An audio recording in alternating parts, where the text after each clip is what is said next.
I'm so looking forward to a free Iran, whether it's now with the help of the US and Israel, with the help of Trump and Netanyahu, who are two very courageous and strong leaders fighting for the West, fighting for our values, fighting against the enemies of the West.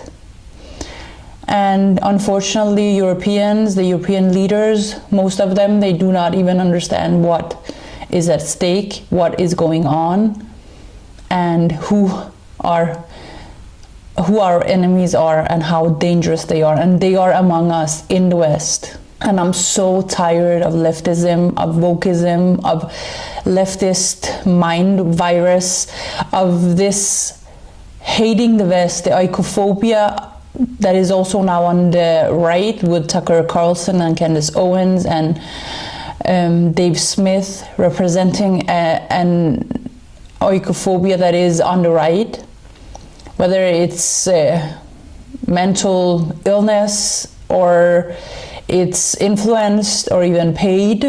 These people who just criticize the West and the US and Israel relentlessly, while not even talking about our enemies, not even realizing how Hamas, how the Islamic Republic of Iran, how they are the most evil, the most barbaric, the most, even to their own people. Look at what they do to their own people. Look at how Hamas executed people after the ceasefire. Look at how the Iranian regime, how the Islamic regime in Iran, rather, how the Ayatollahs, how the IRGC in Iran, how they slaughtered the youth in the tens of thousands, how Islamists kill each other. Look at, just understand that with this religion comes war. With this religion comes oppression. With this religion comes the subjugation of women, comes the hatred towards LGBT, comes death, blood, threats. It's evil. The theology, the ideology, the culture is evil. I'm not talking about all Muslims being evil. That's not what I'm saying. But the ideology which comes from the theology, the mainstream theology that is literalist, that is the Sunnah, the Sirah, the Quran, that is across the differences, Sunni, Shia, all the different schools within those two groups of Islamic theology, all of it is horrendous. It's horrible. It's evil. It's bloody. It's following a warlord that married a child. I don't care if other religions have these bad elements within their scriptures of stoning or killing or whatever, if it's not practiced today. If it's somehow theologically reformed, which it is. You can't find the word stoning within the Quran, but you can't find an imam that will condemn stoning. You cannot find a rabbi, even though it's within the Bible, within the Old Testament, stoning, the concept of stoning, you will not almost find a rabbi that would say that today stoning is something that should be done to whatever as a punishment for whatever, right? The culture that comes from the theology, the ideology that Islamists rule by, all of it goes back to the theology, and the theology is the problem. And if we can't talk about it, we can't talk about it. You will be dehumanized if you talk about it. Look at Tommy Robinson, how lawfare is used against him, how all social media platforms wanted to ban him and banned him. right? I myself am a victim of lawfare in Denmark.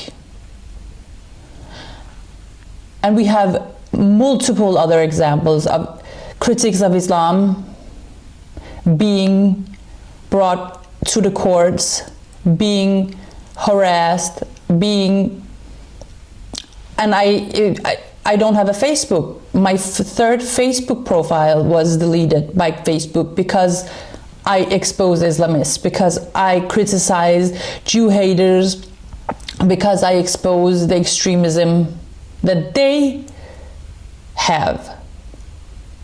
Then they mass report me, they call it Islamophobia, they call it hatred towards a group and whatever, and then you get banned. This happens to many critics of Islam. And even on X, it happens to some profiles and to some people. I know several ex-Muslims who have had their profiles deleted multiple times because of mass reporting, because of various different reporting that is not true, but if enough people do it, then it's effective. And then you have the lawfare, ultimately you have a police in Western countries, especially in Europe, who will tell you, oh, you're getting threats by Islamists, maybe you should shut up. Essentially, that's what they're telling you. I've had many people tell me that whenever they're not even Islam critics, they're not critics of the religion of Islam, they're just critics of, for instance, forced hijab on small girls. And they'll have the police tell him, oh, you're getting threats, maybe you should delete everything critical about Islam on your Facebook. This is the reality we are living in 2026. Our children are being brainwashed with, oh, you can't say anything about Islam, that's Islamophobia, it's racism. It's racism. It's racism to criticize racists. It's racism to criticize racism against the Jews. It's racism to say that the surah about the last hour in Islamic theology is genocidal. It's racism. I'm so tired of the left. The left is ruining not only Europe, the left is ruining the West. The left just kept quiet as at least 50,000 Iranians, mostly young people, young, brave, secular, westernized, open-minded, democratic-minded people were gunned down in the streets of my home country, Iran. The left kept quiet. The left is no longer just naive. The left has become evil. One example was the infamous Piers Morgan interview with Roger Waters. He, in that interview, condemned the rule of Trump in the US, but couldn't condemn the regime that just had slaughtered 50,000 innocent civilians on the streets of Iran. People unarmed who were just wanting to get their voices heard, who just wanted to protest this regime, unarmed. While the same people on the left, after October 7th, not only did they not condemn really Hamas, they marched side by side with movements in almost every Western country that wouldn't condemn Hamas, wouldn't condemn October 7th, who had their symbols, the Hamas ideology, the Hamas talking points. What are we doing? We are slowly but surely suicidal. With this arranged marriage between the left and the Islamists in Western countries, we are the oikophobia, the hatred, self-hatred. It's suicidal. And it has seeped into almost all institutions, almost all universities, all media institutions, mainstream media. Where were you where Iranians were killed? They can't handle a Middle Eastern population that goes against Islamic rule, Islamic regime, Islamists. The mainstream media couldn't handle the fact that the Iranian population called their own government Islamic terrorists. And they went up against not only the Sharia law and the Islamic rules, but even Islam. Many in Iran are done with Islam. Almost everyone is done with Islamic rule. Sharia law will no longer have any future in Iran when it's freed. And many of the young generations have left Islam altogether.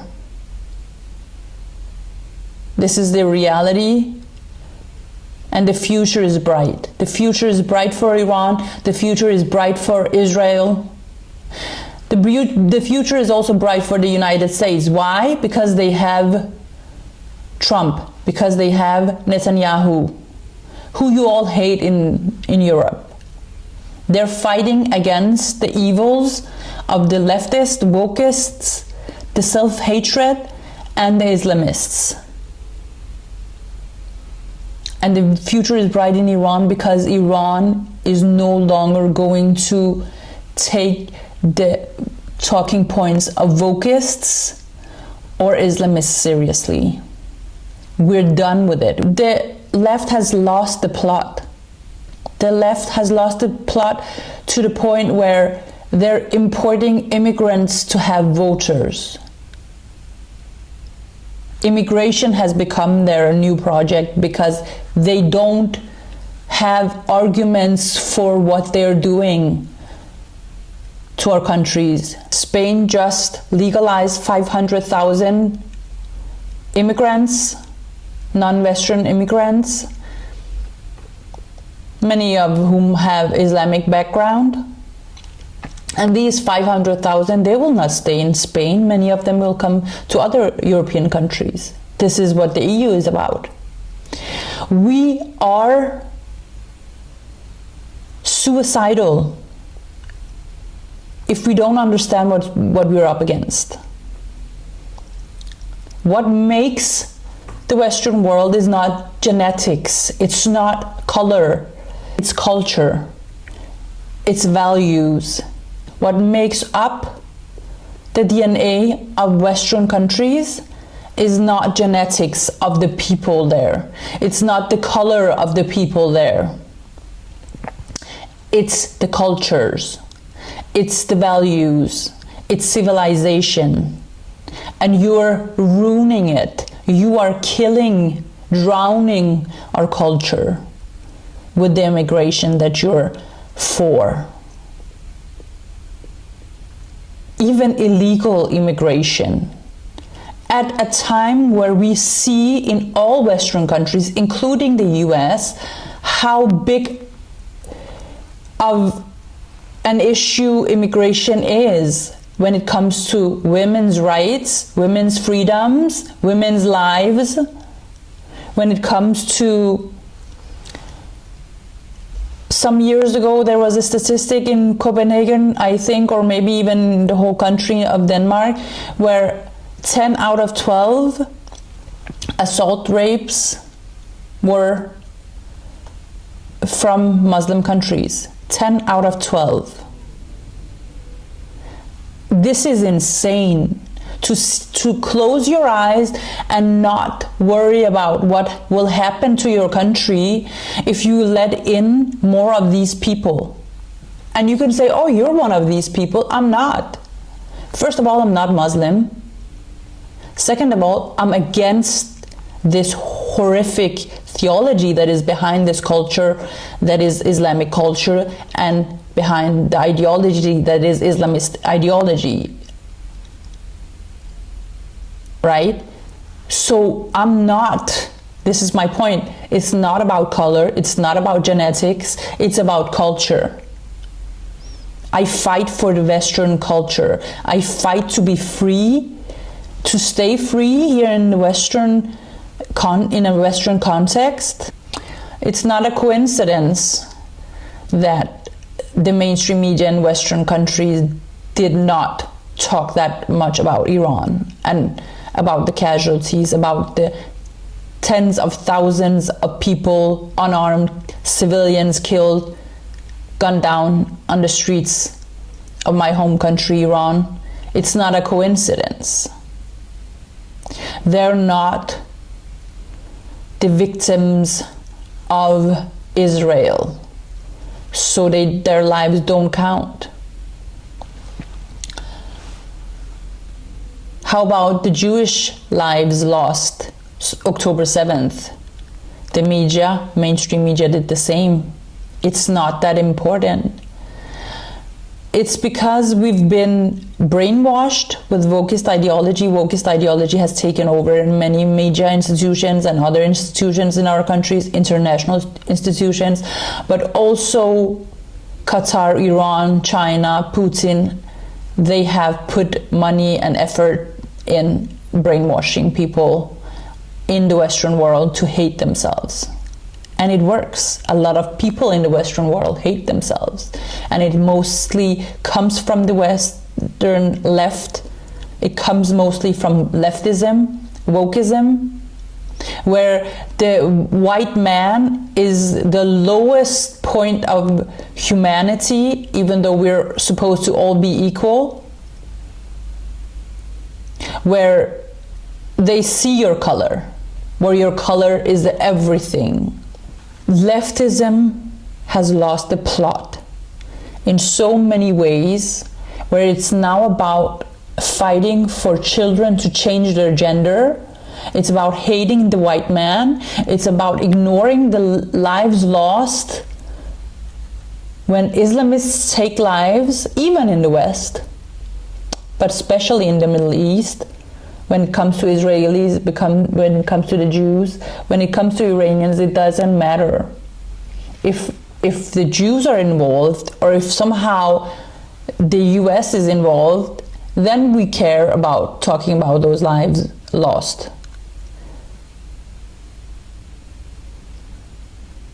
We care so much about equality on the left and with wokeism, except when it comes to Muslims and how they treat women and LGBT. We so care about LGBT unless you're from a minority group that doesn't like those kind of freedoms. Then it's a cultural thing, it's your thing. That's different for you. Right? It's horrible. The leftism is the racist ideology, because they see your color before they see a human being and your rights as a human being, as a LGBT or a woman. If you're Jewish and you're being harassed, threatened, or even killed in the Western countries, it's not even that big of a deal. We won't even talk that much about it, even if you're white, right? We believe that political violence is very bad unless Trump is being assassinated, unless Charlie Kirk is assassinated. We believe in freedom of speech on the left and women's rights and LGBT rights unless it's a criticism of Islam or immigration. This is why they're importing or trying to import more and more people from other countries because they want their votes, because people who are here are tired of this. They can't handle the political difficulties discussing realities such as rape, such as crime, such as unsafe neighborhoods, such as many issues that come with immigration from countries that have these problems that they bring to the Western countries. And I say this as a child of an immigrant and a refugee that fled the Islamic terrorist regime in Iran. Save your countries before it's too late. Don't hate your countries. And if you do hate your countries, please do move to Iran, do move to Yemen, do move to Saudi Arabia, do move to Gaza. Go ahead. It's so bad here. We're the worst. We're imperialistic, colonialistic, blah, blah, blah. Go ahead, move away.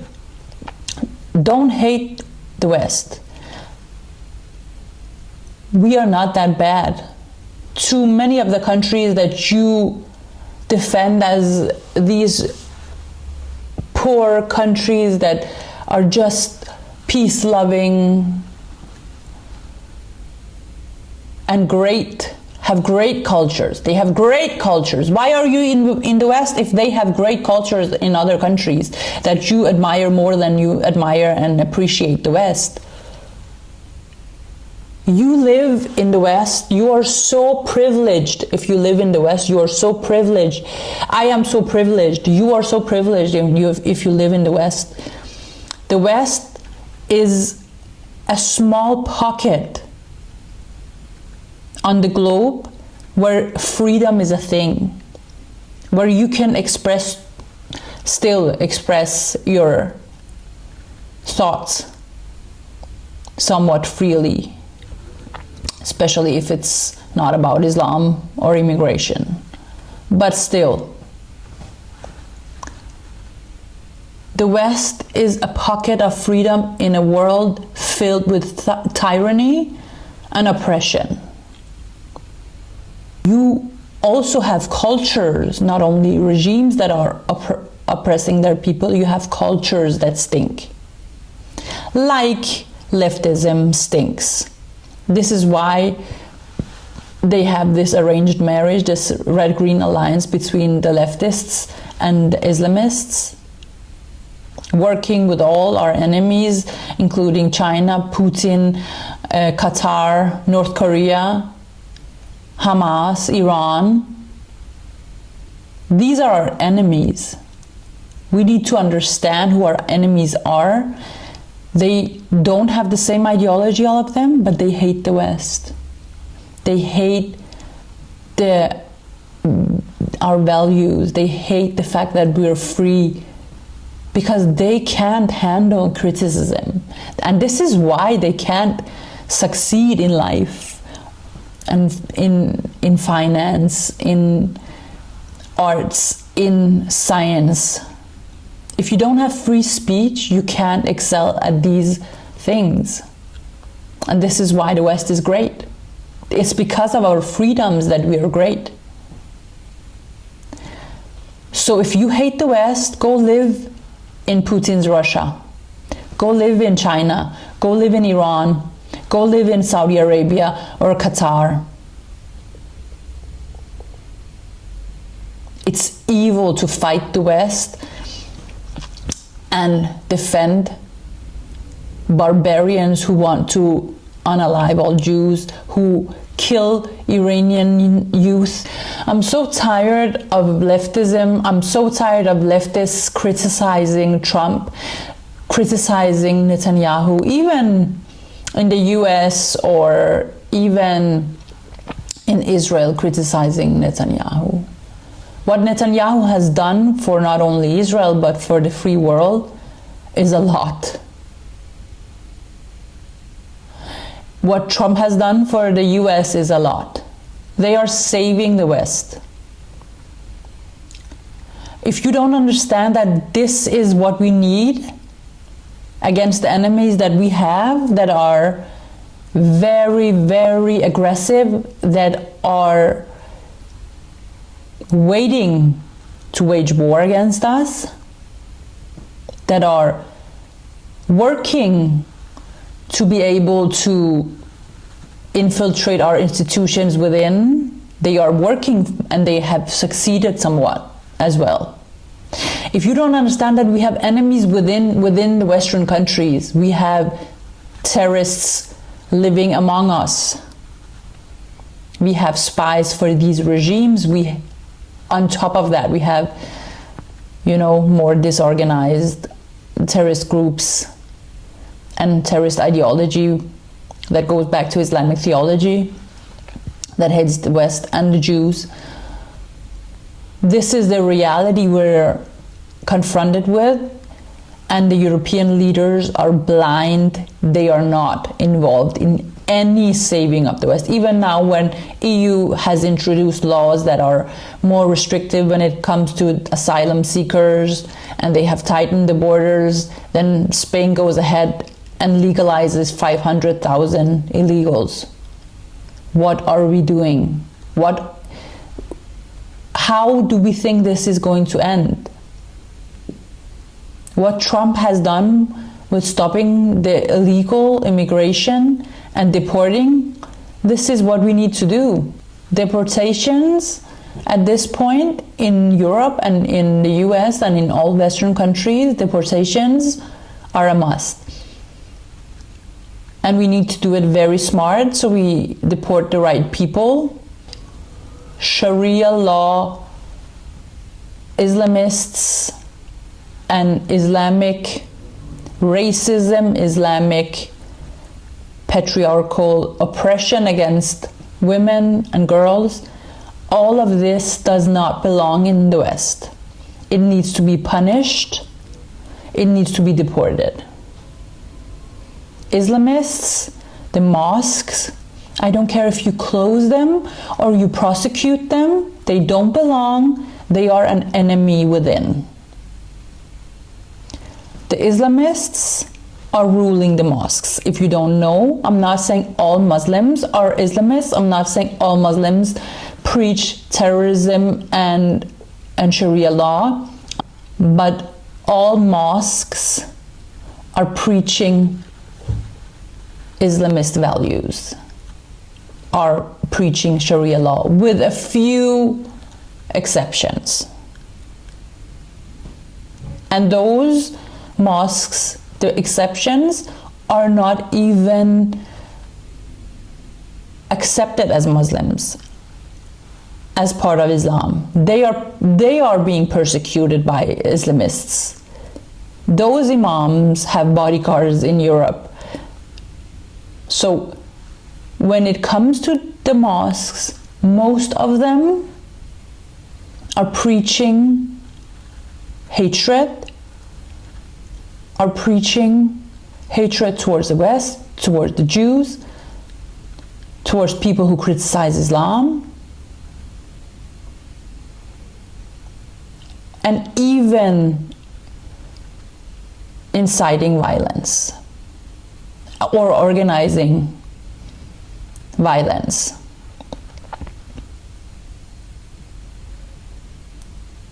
Planning terrorism. If we don't understand this, if we don't understand who our enemy is and what their ideology is, and how important it is to talk about the root of the ideology, which is theology, in schools, our children are being brainwashed with a version of Islam. Even in the media, everywhere you go, in the universities, nobody talks about what Islam is really about. It's a public secret. And it's very intentional, because they have Al Jazeera in Arabic, which says exactly what they think. Then we have Al Jazeera in English, where you get a moderate version of what the hatred is about. This is the same with Islam, presented as this peace and love religion, which it's not at all. It has nothing to do with peace or love. Islam is following the example of a warlord who was a pedophile. This is the reality of Islam.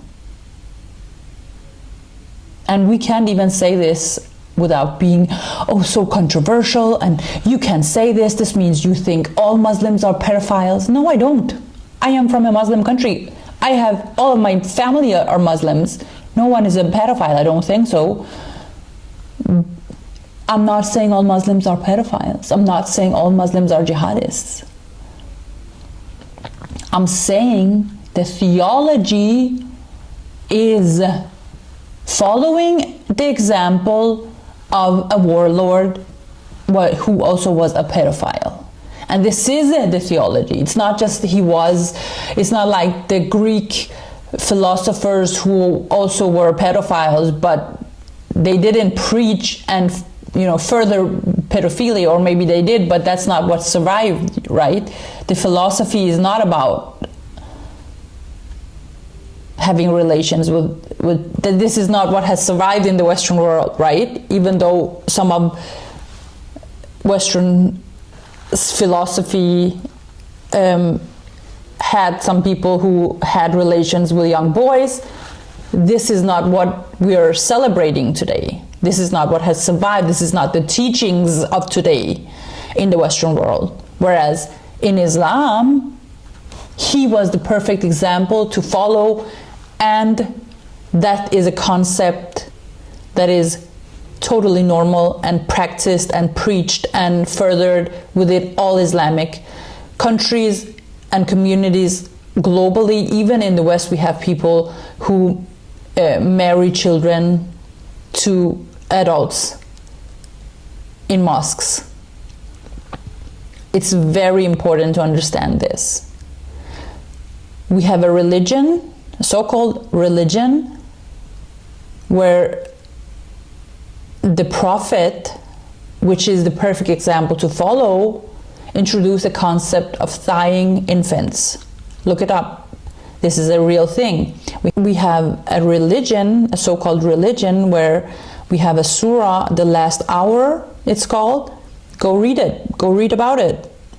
Almost all schools of thoughts within Islam, the literalists at least, which is the majority of the schools within Islam, they follow this surah. They say this is Sahih surah. This is a surah to follow. This is what we need to do. Where the Prophet said, you need to unalive all Jews. And even nature, stones and trees will help the Muslim find the Jew.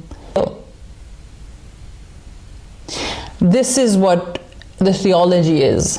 I'm not saying all Muslims believe in these,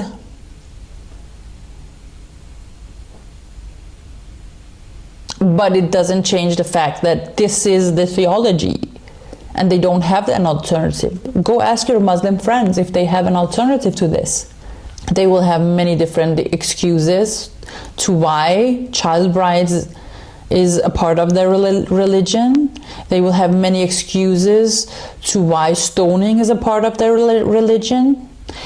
Not just in scripture, but they're not going to practice it. This is something that needs to be practiced in a perfect Sharia law state. But we are not there. We don't have a perfect Sharia law state. This is the best argument. We don't have that kind of a Sharia law state yet. But when we have it, then that's the Sharia law we want to practice. That's the stoning. That's the the Iranian version of this last hours, this surah about unaliving all Jews, is like, but the Jews of course have the opportunity to convert to Islam. That's how they wouldn't be unalived. Of course, they can just convert, as Christians, you can convert, or you can pay jizya, or you can so you have choices within Islam. Even if you're a Jew or a Christian, especially Christian, you have three choices: pay jizya or convert.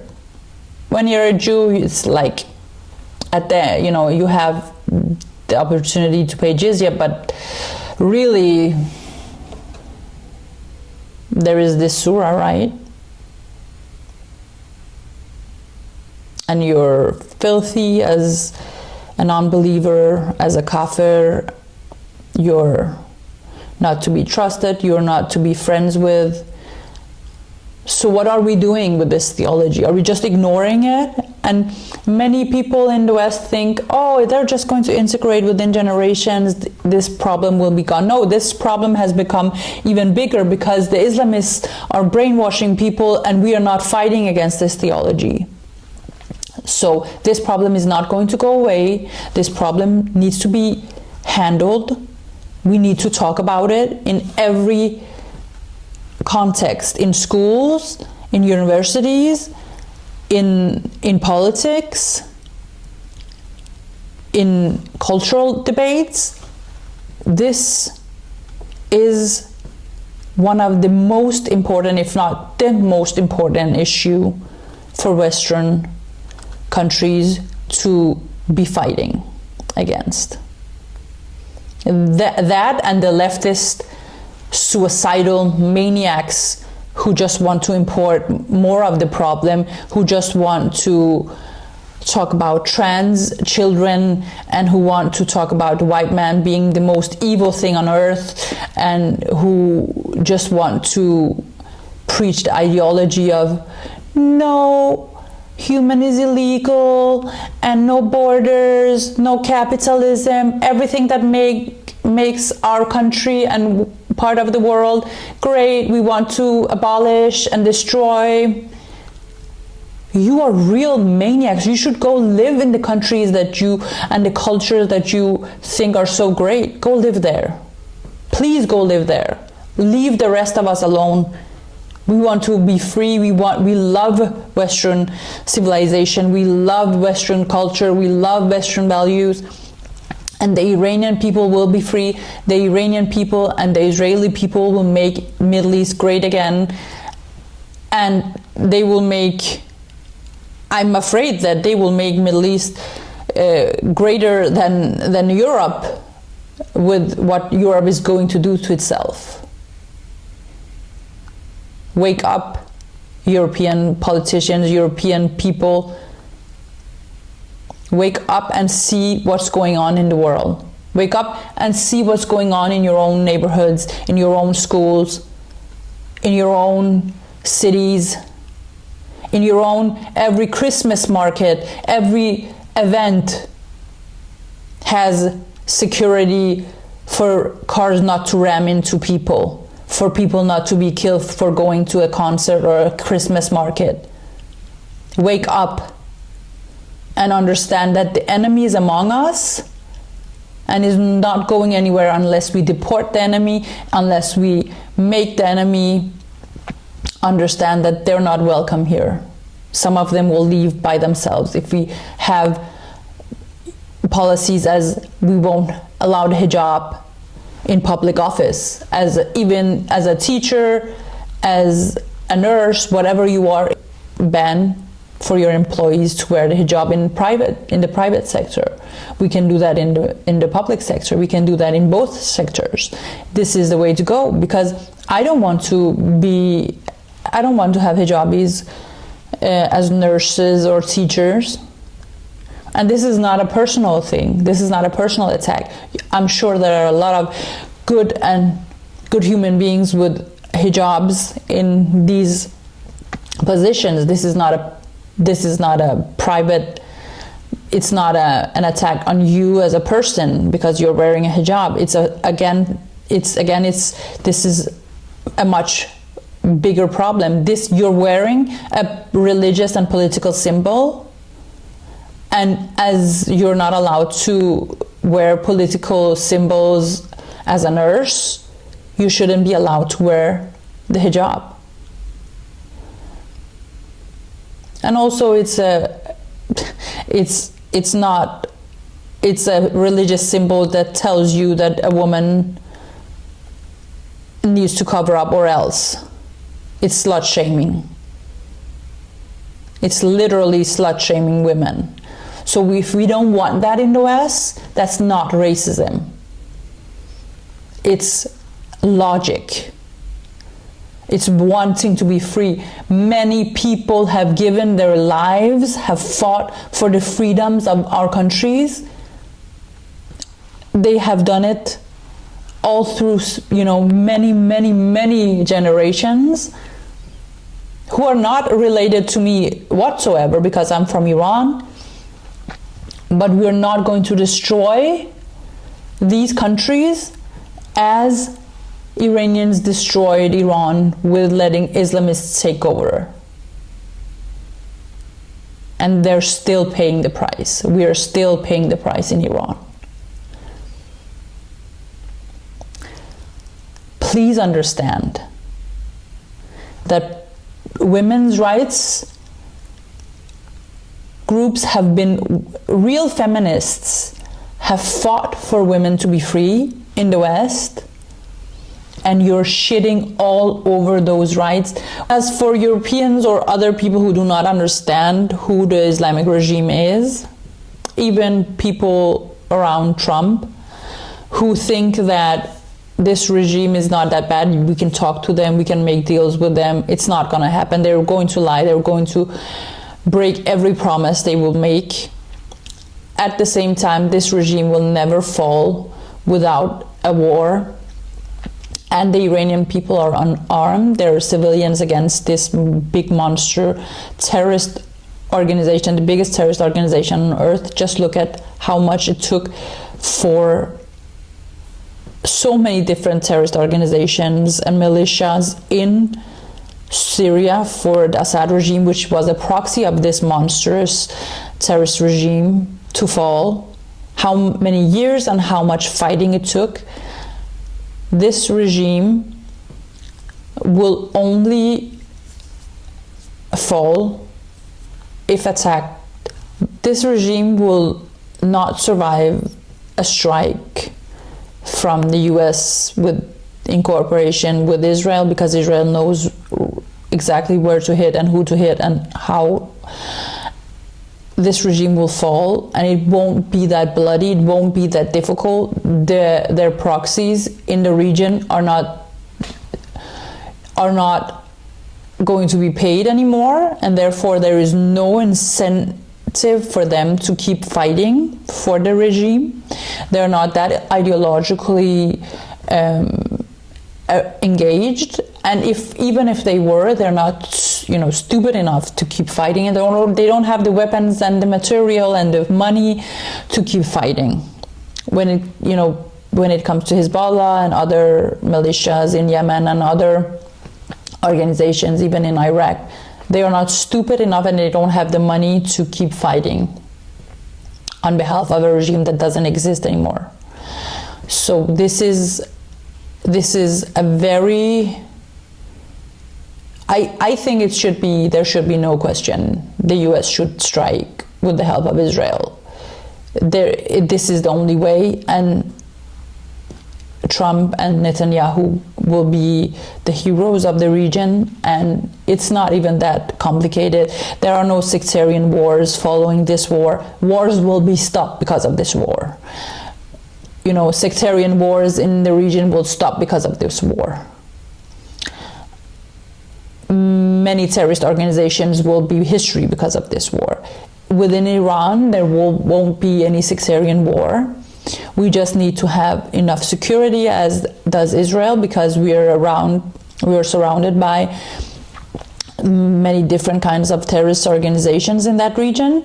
So we need to have the security to secure the borders, but the Iranian people will not fight each other. The Iranian people want freedom and democracy and secularism. There won't be sectarian wars as with Iraq. We won't have Islamic terrorists as with Afghanistan. So this is very important to understand, it should be an easy choice. I think, of course, it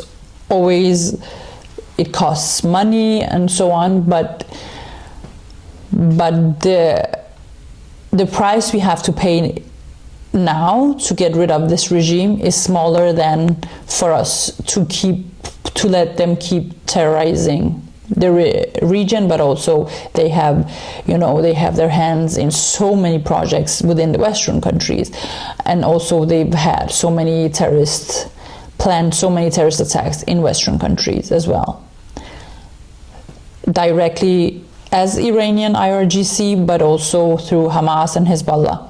I really hope that Trump makes the right decision, and I believe that he already has made up his mind about this, and he's going to strike. Inshallah, the Islamic regime will be history very soon, and Iran will be great again. And the future will be so bright. The friendship with Israel, the Israeli people and the Iranian people, it's the energy. Whenever I see this future, I get goosebumps, because it's going to be so great. You don't even understand. And this could be your legacy, Trump. Please don't let your legacy be another Obama. Make the Middle East great again. You have that power. And